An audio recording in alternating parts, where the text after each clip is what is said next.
Hey everybody, Saigan here.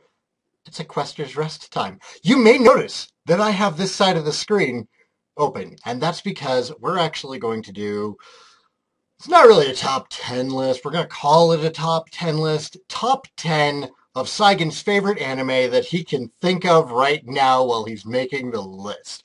But first, holy crap, go check out Pokemon Go. I'm so thrilled for it.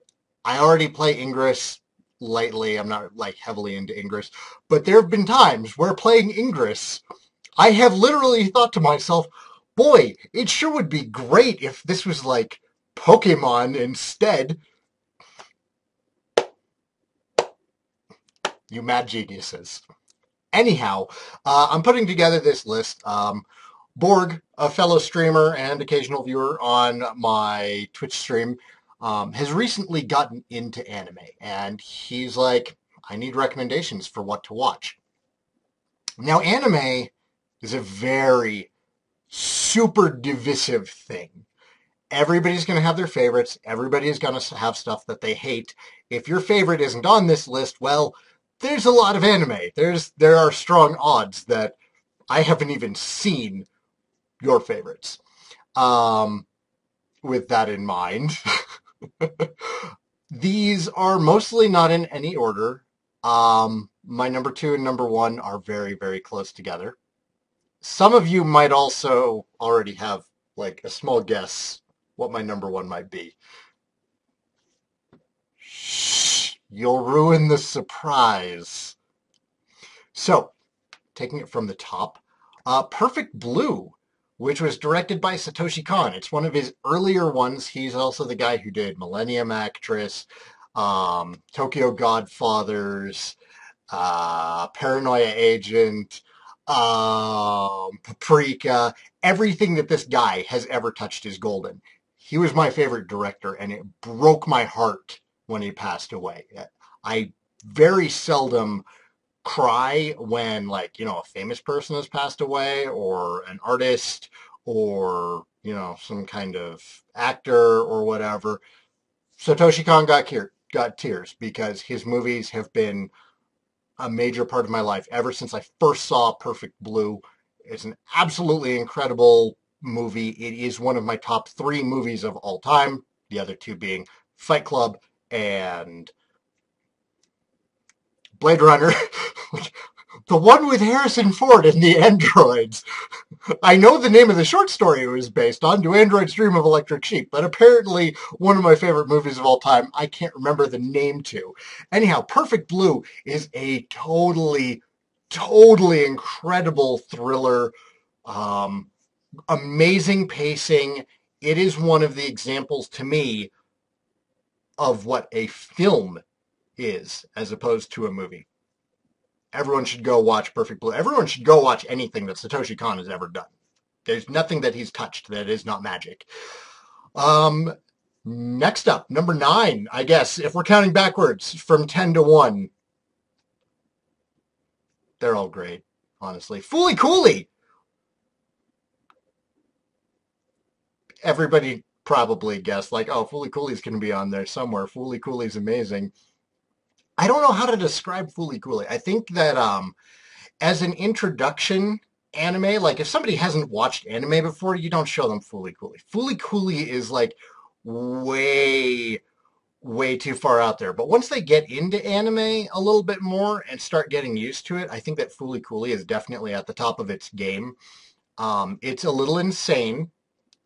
So it requires having an appreciation for the more insane Japanese humor that sometimes follows anime, which Fooly Cooly definitely has. One of the reasons that I'm such a big fan of Fooly Cooly, there's two reasons, aside from just the obvious stuff of, you know, good art, good animation, good story, etc., etc., etc. One, the soundtrack by The Pillows. It's so good. That was one of the last, like, CDs that I actually bought, was the Fooly Cooly soundtrack, because it's just The Pillows being fantastic the entire time. And then the other reason was, it is 6 episodes long.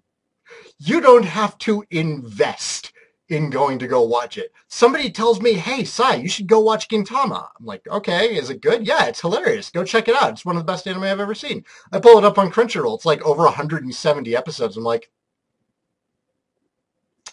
I don't have the time to invest in watching this right now. So I'm going to pass.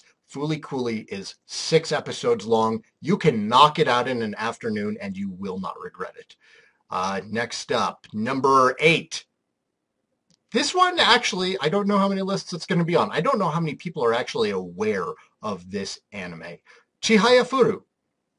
Chihayafuru is about a young girl, Chihaya, who begins playing a Japanese card game called Karuta. It's based on 100 famous Japanese poems, where you have a reader reading part of the poem, and you need to touch a card that is the second part of the poem. Apparently, it's a game in Japan. I didn't know about this until watching Chihayafuru. I saw an AMV for it once, and I was like, that's kind of interesting. What are they doing? Oh, it's a game about poetry. Huh. So we checked it out. And then 2 seasons later, it was absolutely incredible. And I'm reading the manga now. Sadly, season 2 of the anime does just kind of end. Like, there's going to be more. And that's because the manga is still being written. I'm assuming that it's going to get more as, enough chapters roll out that they can create another season of anime. And I actually prefer that. Instead of horrible, horrible filler seasons, I'm looking at you, Bleach. I'm looking at you, Naruto. I don't have much to say about Chihayafuru other than, it was magical. I totally recommend it. And I wish I knew enough Japanese and was well-versed enough in it to try playing Karuta. It looks like it's a lot of fun. Next up, Oreimo. Oreimo is a weird one to have on here. It's very divisive. So when Oreimo started, when it was fresh and new and hadn't ended,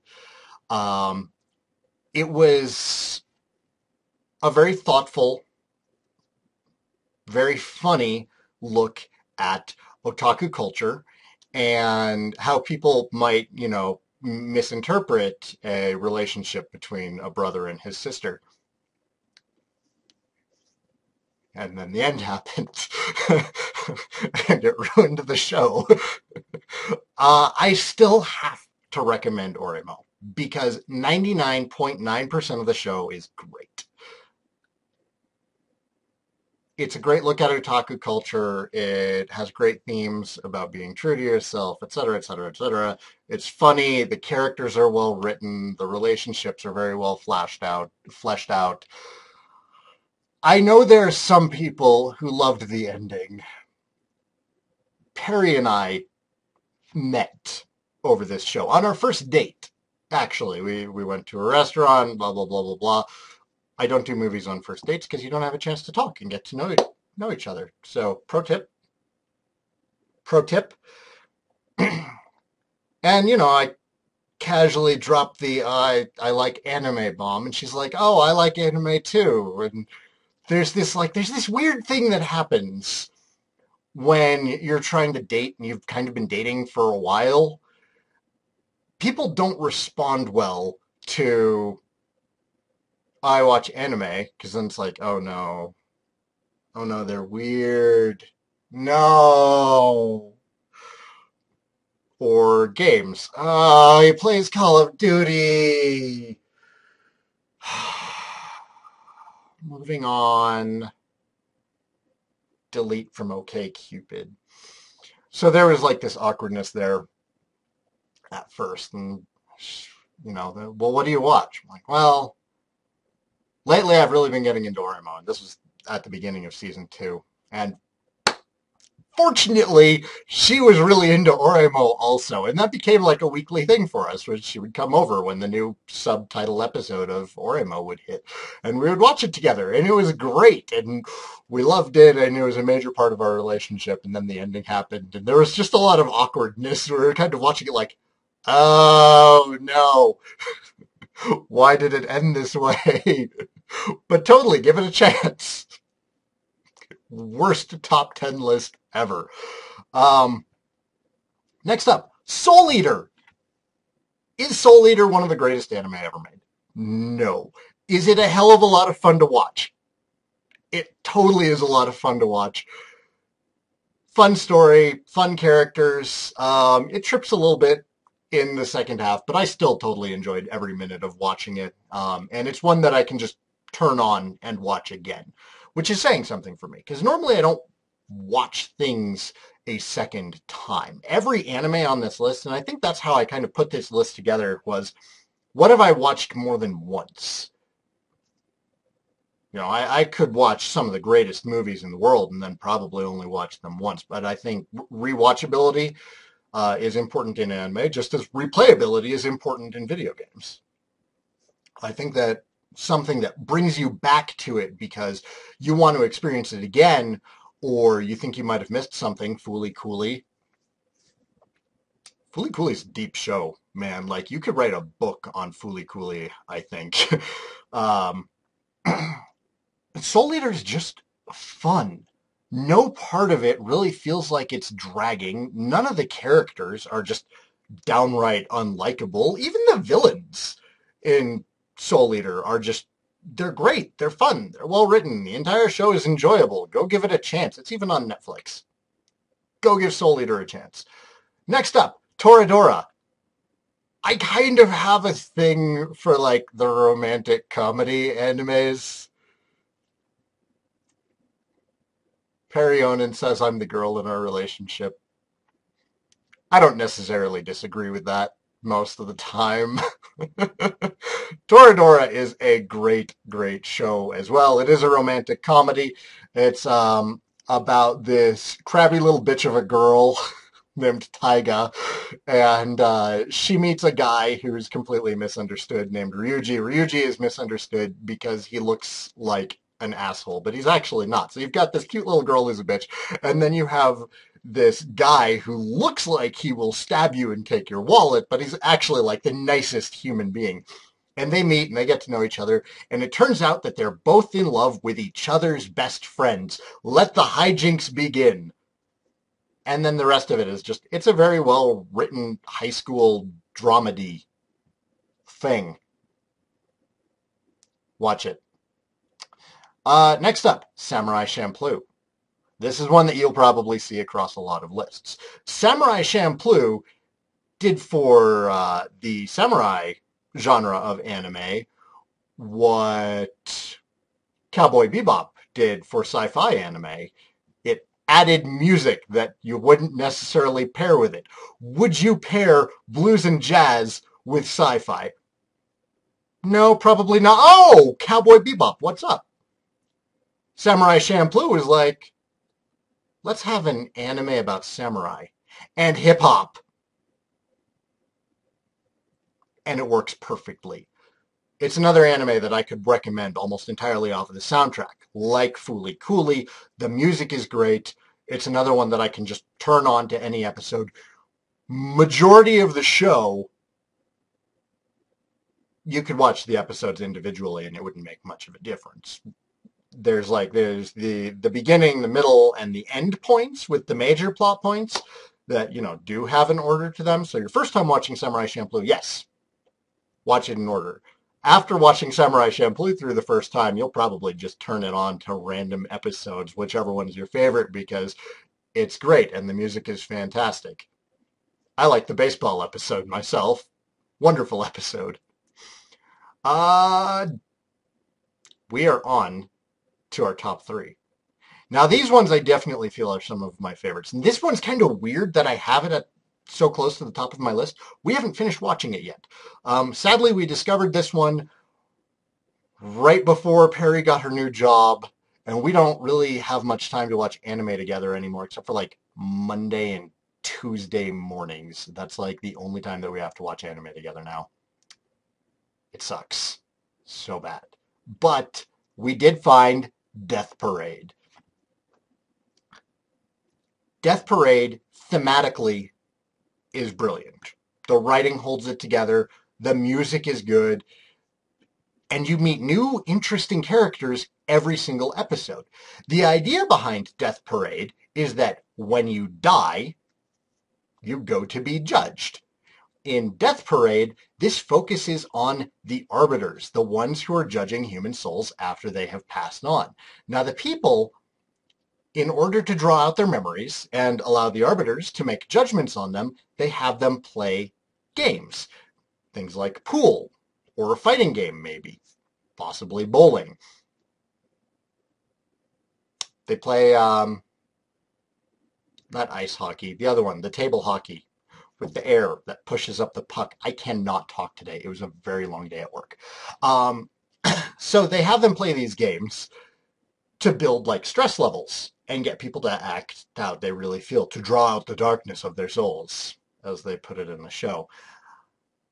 And it's a wonderful, wonderful, insightful show into the human condition, how people react under stress, and are people necessarily evil? And it's an absolutely brilliant show, and I think we're like 10 episodes in right now, and I think there's only 12 or 13. We're getting close to the end, and it's very stressful, and hopefully we'll be able to finish it this week, but I already know it belongs at the top of this list. I included Oreimo on here, even though I hated the ending.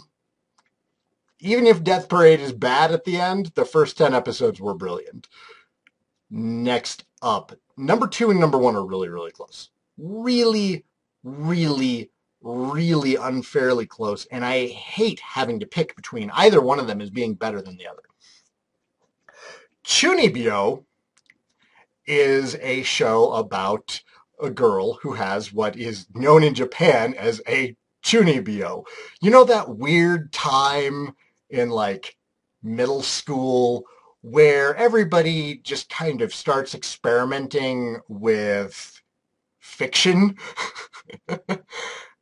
and they start to role play a little bit too much, and it kind of leaks into their everyday lives, and before you know it, you have kids thinking that they actually know magic and are shouting weird anime attacks at each other, etc., etc., etc. That's what Chunibyo is about. A girl who kind of gets stuck in that, and she still has this Chunibyo phase in high school.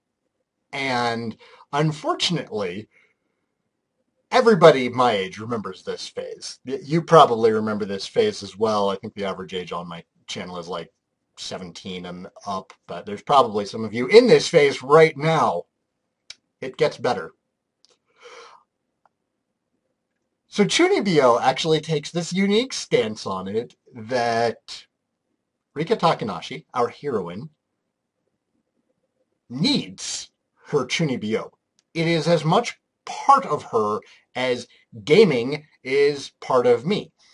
She's attached herself to the male protagonist, Yuta, because her Chunibyo stems from his old Chunibyo, which is he is horribly, horribly embarrassed about. Hijinks ensue. It is hilarious because he wants nothing more than to forget that he ever went through this phase. He changed schools because he is so embarrassed about it, and she found him, and she followed him, and it is great.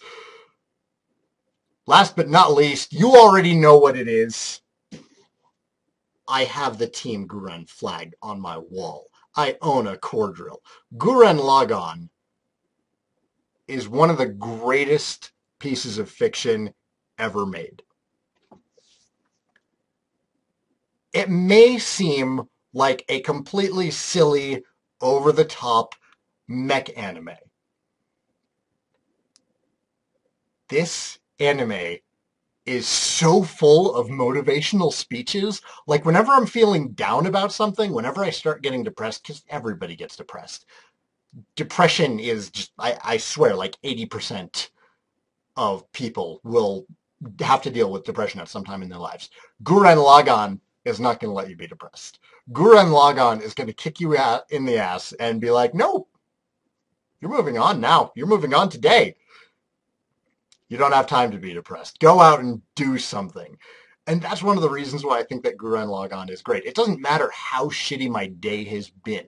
All I need to do is muster up the strength to turn on some Gurren Lagann, and that motivation returns. I can go back to working on my channel. I can take care of the kids. Gurren Lagann is my anti-drug. It's that good. I think that everybody, absolutely everybody, should be required to watch through the entirety of Gurren Lagann, like people are required to read Romeo and Juliet in middle school.